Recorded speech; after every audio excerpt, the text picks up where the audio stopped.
Let's see this question. The question is saying that calculate the maximum acceleration of moving car so that a body lying on floor of car remains stationary. The coefficient of static friction between body and the floor is given that 0.15.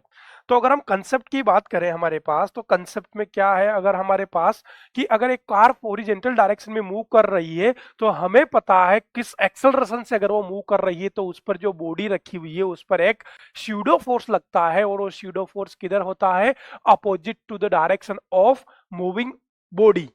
Clear? Body की direction के just जैसे acceleration forward direction में है तो उस पर pseudo force किधर लगेगा, अपोजिट डायरेक्शन में, और मास of body multiply by acceleration of system in opposite direction. Pseudo force का कंसेप्ट यही पढ़ा था तुमने। क्लियर? चलो गुड। तो मान लेते हैं हमारे पास ये क्या है, एक बॉडी है, एक कार है। चलो मैं कार कम ट्रक ज्यादा बना देता हूँ इसको, ठीक है। और ये बॉडी इस पर यहां पर रखी हुई थी, एम मास की बॉडी रखी हुई है, एम मास की। क्लियर? चलो गुड। अब मुझे बताओ अगर ये ट्रक ए एक्सेलरेशन से हॉरिजॉन्टल डायरेक्शन में चल रहा है तो इस केस में क्या हो जाएगा, इस पर एक स्यूडो फोर्स लगेगा, और वो स्यूडो फोर्स कितना होता है, mass of body multiply by acceleration of system in opposite direction.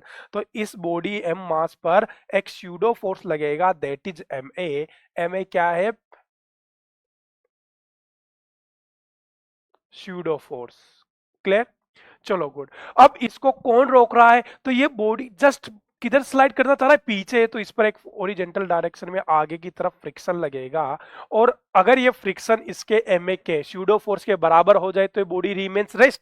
तो अगर फ्रिक्शन फोर्स क्या हो जाए, स्यूडो फोर्स मतलब एम ए के इक्वल हो जाए तो काम बन जाए।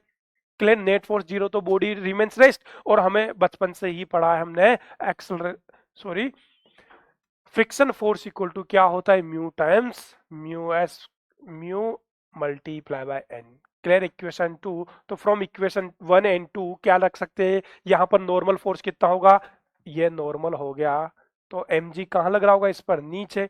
तो एन इक्वल टू क्या लिख सकता हूं मैं, एम जी। तो यहाँ पर हम ये भी लिख सकते हैं friction equal to mu M G. Clear?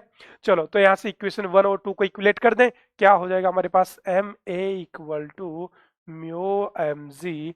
M mass से मास कट गया तो एक्सेलरेशन ए इक्वल टू क्या आ गया, म्यू टाइम्स जी, और म्यू इज गिवन दैट 0.15, तो 0.15 and G is given that 10। तो 10 यहां से कितना लिख सकता हूं मैं, 1.5 मीटर पर सेकंड स्क्वायर। तो अगर ये कार हॉरिजेंटल डायरेक्शन में अगर ए एक्सेलरेशन कितना 1.5 मीटर पर सेकंड स्क्वायर से आगे चलती है तो उस पर जो बॉडी रखी हुई है वो रेस्ट में रहेगी। रेस्ट में क्यों रहेगी, क्योंकि उस पर बैकवर्ड डायरेक्शन में कौन सा फोर्स है, उसको पीछे कौन गिराना चाहता है, स्यूडो फोर्स। तो वो पीछे फिसलना चाहती है तो फ्रिक्शन उसका अपोज करता है, और फ्रिक्शन उसमें फॉरवर्ड डायरेक्शन में लग रहा है, और अगर वो फ्रिक्शन कितना लग सकता है, maximum mu M G. Clear?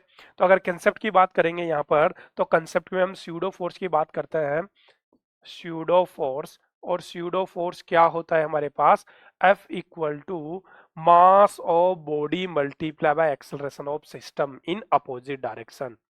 क्या बोल सकते हैं, in opposite direction, opposite direction of, opposite direction of system, motion of system, opposite direction of motion of system, of system. Clear? और ये क्या है, mass, mass of body, body. Clear? तो ये स्यूडो फोर्स का फॉर्मूला होता है क्या, मास of body multiply by acceleration of system in opposite direction. Clear? आसान, तो कौन सा ऑप्शन करेक्ट हो जाएगा, hence option D is the correct answer, option D is the correct answer. Clear?